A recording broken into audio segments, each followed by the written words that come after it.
Shalom jemaat Tuhan, saya Pastor Yar, selamat datang di Kingdom Devotion. Hari ini kita akan merenungkan firman Tuhan kembali daripada kitab 2 Timotius. Jemaat Tuhan yang saya kasihi, pernahkah Anda menemukan diri Anda dalam sebuah momen yang berat?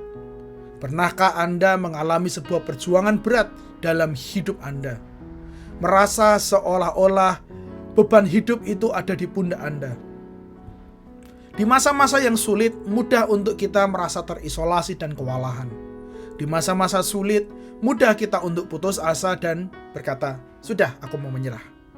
Rasul Paulus memberikan sebuah nasihat rohani kepada Timotius secara personal untuk bisa dia setia dan bertahan ketika ada sebuah tantangan berat dalam pelayanan.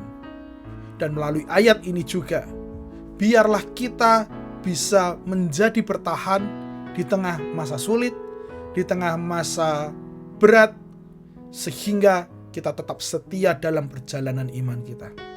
Mari kita telusuri bersama-sama nasihat Rasul Paulus ini, supaya kita bisa mendapatkan dorongan baru dalam kehidupan kita. 2 Timotius 2 ayat 8 dikatakan seperti ini. Ingatlah ini, Yesus Kristus yang telah bangkit dari antara orang mati, yang telah dilahirkan sebagai keturunan Daud, itulah yang kuberitakan dalam Injilku. Sebelum ayat ini, Rasul Paulus memberikan 3 ilustrasi sederhana untuk menjadi seseorang yang setia dan bertahan dalam pelayanan. Ketiga ilustrasi ini sesungguhnya adalah gambaran sederhana mengenai pribadi Yesus, karakter Yesus, dan tindakan-tindakan yang sudah Yesus lakukan.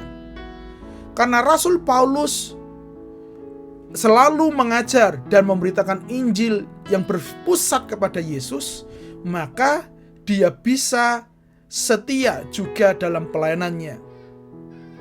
Ayat tadi menyatakan bahwa Rasul Paulus mengingatkan mengenai pekerjaan Yesus selama dia melayani. Rasul Paulus memberitahukan kepada Timotius bahwa Yesus adalah panutan dalam pelayanannya dan pengajarannya. Ketika Paulus menderita dalam pelayanan, ia tetap setia dan bertahan karena ia selalu memandang kepada Yesus. Benarlah ada seorang yang pernah berkata seperti ini. Di tengah-tengah pergumulan kita harus mengingat Dia yang pernah menghadapi pergumulan terbesar bagi hidup kita. Karena pada akhirnya penderitaan kita hari ini sesungguhnya tidak sebanding dengan apa yang telah Yesus alami. Dan kuasa yang memampukan Yesus untuk menjalani itu semua juga sanggup diberikan dalam hidup kita, sehingga pada akhirnya kita bisa setia. Jadi jemaat Tuhan yang saya kasihi, jika hari ini engkau dalam sebuah tantangan, kesulitan, masalah yang rasanya begitu berat, saya hendak mengatakan seperti yang dikatakan oleh Rasul Paulus, ingatlah Yesus Kristus. Mengingat Yesus di tengah penderitaan sanggup memberi kita sebuah kekuatan. Ketika kita mengingat Yesus dan bagaimana Ia menderita, kita akan menemukan sebuah dorongan, kekuatan yang kita butuhkan untuk bisa bertahan. Selain daripada itu, penderitaan dapat mengaburkan pandangan kita dan membuat kita mempertanyakan apa sih tujuan kita. Namun dengan menjaga Yesus di depan pikiran kita bisa mendapatkan perspektif ilahi. Kita bisa kembali fokus dengan identitas kita. Kita bisa kembali fokus dengan tujuan kita.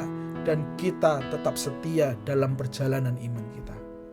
Kebangkitannya meyakinkan kita bahwa penderitaan bukanlah sebuah akhir. Akan ada harapan dan kemenangan di balik semua perjuangan ini. Karena ada Yesus yang beserta dengan kita. Ibrani 12 ayat 3 saya tutup dengan ayat ini mengatakan bahwa ingatlah selalu akan Dia yang tekun menanggung bantahan yang sehebat itu terhadap dirinya dari pihak-pihak orang berdosa, supaya jangan kamu menjadi lemah dan putus asa. Artinya Yesus telah merasakan terlebih dahulu supaya kita bisa lebih kuat. Ingatlah Yesus dalam setiap penderitaanmu, masalahmu, dan kesulitanmu. Karena ada Kristus yang sanggup membuat kita bertahan dan setia dalam perjalanan iman kita. Mari kita berdoa.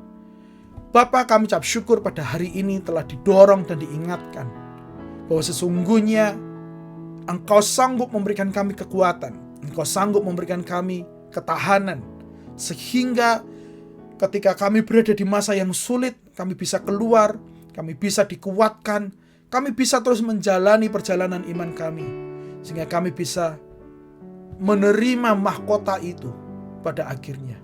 Mampukan kami semua ya Tuhan, dalam perjalanan iman kami. Di dalam nama Tuhan Yesus, berkati seluruh umat-Mu semua. Haleluya. Amin, amin. Jemaat Tuhan yang saya kasihi, ingatlah Yesus supaya kita jangan menjadi lemah dan putus asa. Tuhan Yesus memberkati dan sampai jumpa minggu depan.